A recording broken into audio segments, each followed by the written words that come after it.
मुख्यमंत्री भजनलाल शर्मा ने जनगणना 2027 स्वगणना अभियान में स्वयं भाग लेकर कार्यक्रम की शुरुआत की है और आमजन से भी इसमें जुड़ने की अपील की है।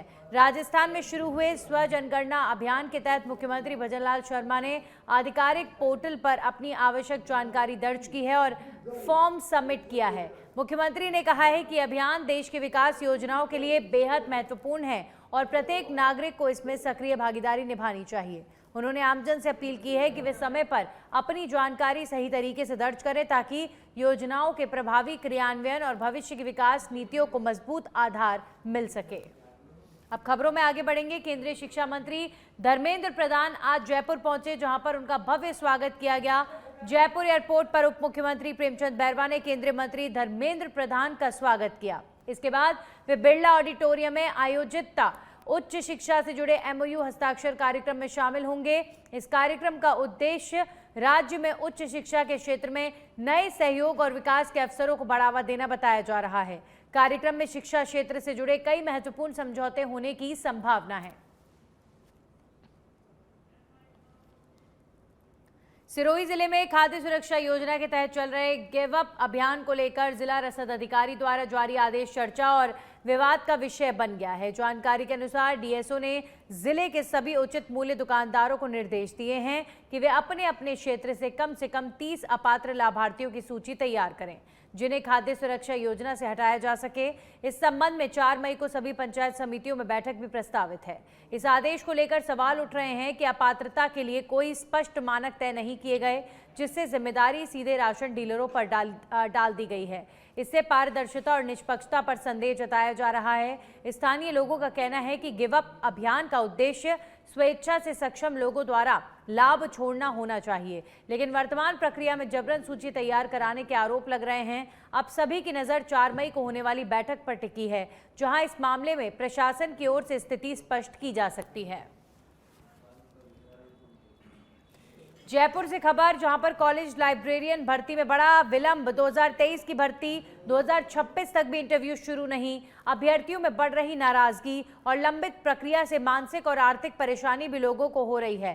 साक्षात्कार में देरी से भर्ती अटकी है। पुस्तकालयाध्यक्ष संघ ने आवाज उठाई है और प्रदेश अध्यक्ष नरेंद्र चौधरी ने मुलाकात उनके साथ की है। उच्च शिक्षा मंत्री से जल्द भर्ती की मांग की गई है। वहीं योग्यता के आधार पर चयन प्रक्रिया तेज करने की भी अपील की गई है।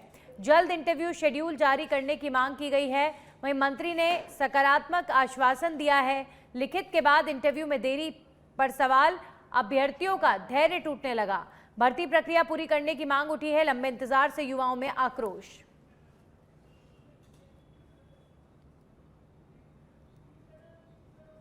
तो 2023 की भर्ती और 2026 तक भी इंटरव्यू शुरू नहीं हुआ है। अभ्यर्थियों में अब नाराजगी लगातार बढ़ती हुई नजर आ रही है और इसे लेकर डिप्टी CM प्रेमचंद बैरवा से इन अभ्यर्थियों ने मुलाकात की है और डिप्टी CM प्रेमचंद बैरवा ने उन्हें आश्वासन दिया है कि अभ्यर्थियों की मांगों पर वो गौर करेंगे।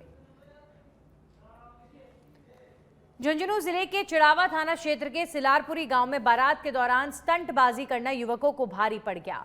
गांव के चौक में कुछ युवक थार गाड़ी से स्टंट कर रहे थे, तभी अचानक गाड़ी के बोनट में आग लग गई। आग लगते ही मौके पर अफरा तफरी मच गई। आसपास मौजूद लोगों ने तुरंत पानी डालकर आग बुझाने का प्रयास शुरू किया और समय रहते आग पर काबू पा लिया गया। गनीमत रही कि इस घटना में कोई जनहानि नहीं हुई और बड़ा हादसा टल गया। घटना का वीडियो भी सामने आया है, जो सोशल मीडिया पर तेजी से वायरल हो रहा है। बताया जा रहा है कि बारात के दौरान लापरवाही से की जा रही स्टंटबाजी के चलते यह हादसा हुआ। स्थानीय लोगों ने इस तरह की खतरनाक हरकतों पर रोक लगाने की मांग की है ताकि भविष्य में इस तरह की घटनाओं से बचा जा सके।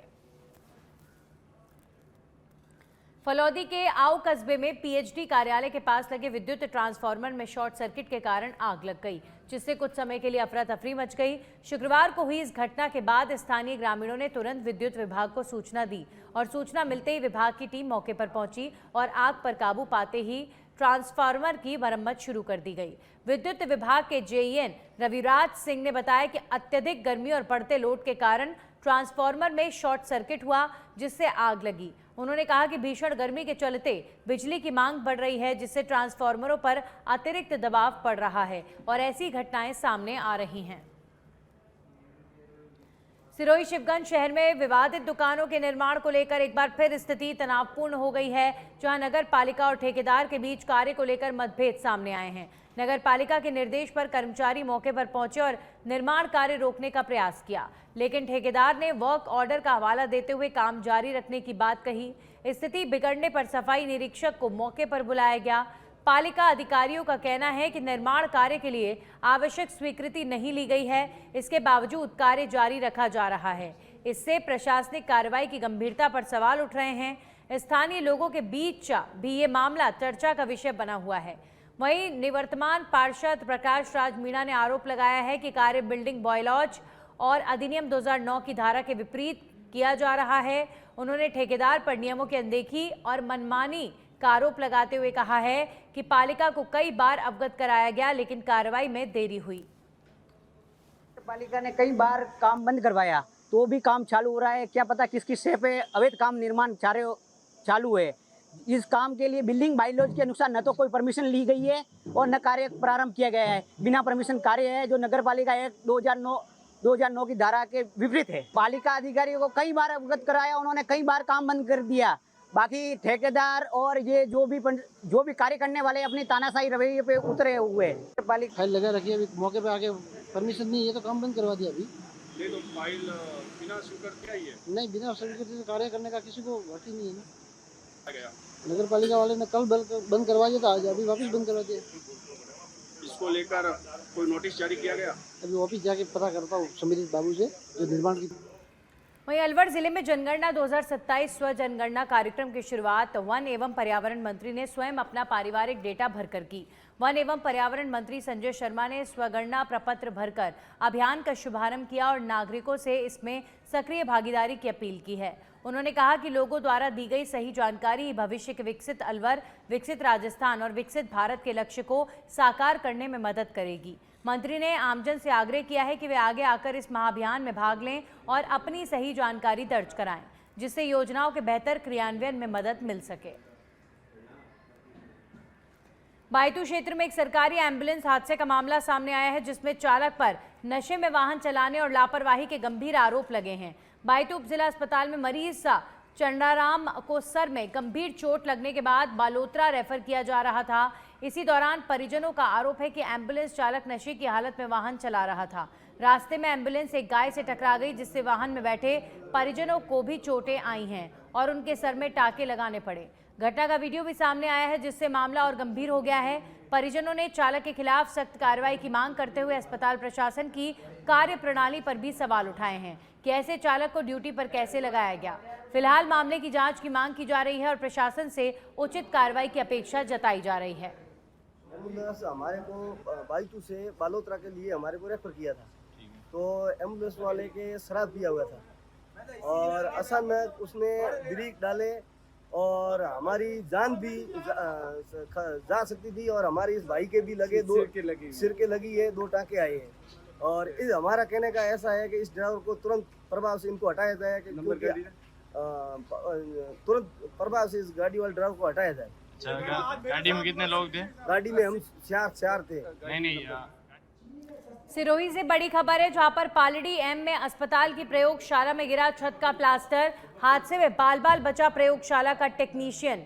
जर्जर भवनों की सर्वे रिपोर्ट पर उठने लगे सवाल, तो क्या भीलवाड़ा हादसे के बाद सिर्फ स्कूल भवनों का ही हुआ था सर्वे?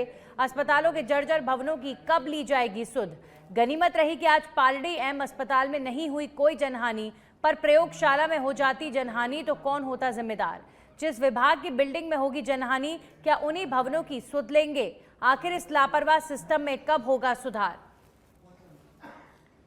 वहीं सुमेरपुर के सांडेराव से जालोर जा रही रोडवेज बस में शुक्रवार को एक महिला यात्री लूट का शिकार हो गई। अज्ञात बदमाशों ने महिला के बैग को ब्लेड से काटकर उसमें रखे लाखों रुपए के सोने चांदी के जेवरात और नकदी पार कर इस घटना को अंजाम दिया।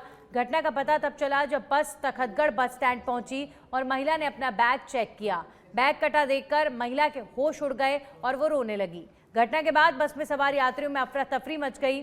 सूचना मिलते ही पुलिस मौके पर पहुंची और जांच शुरू कर दी गई। प्रारंभिक जानकारी के अनुसार बदमाशों ने भीड़ का फायदा उठाकर वारदात को अंजाम दिया और फरार हो गए। पुलिस आसपास के संदिग्धों और सीसीटीवी फुटेज के आधार पर आरोपियों की तलाश में जुटी हुई है। बयाना क्षेत्र के बंद बारेठा इलाके में बंदरों के झुंड ने ग्रामीणों का जीना मुश्किल कर दिया है, जिससे लोगों में डर और दहशत का माहौल है। बंद बारेठा और आसपास के गांव में बंदरों का आतंक लगातार बढ़ता जा रहा है।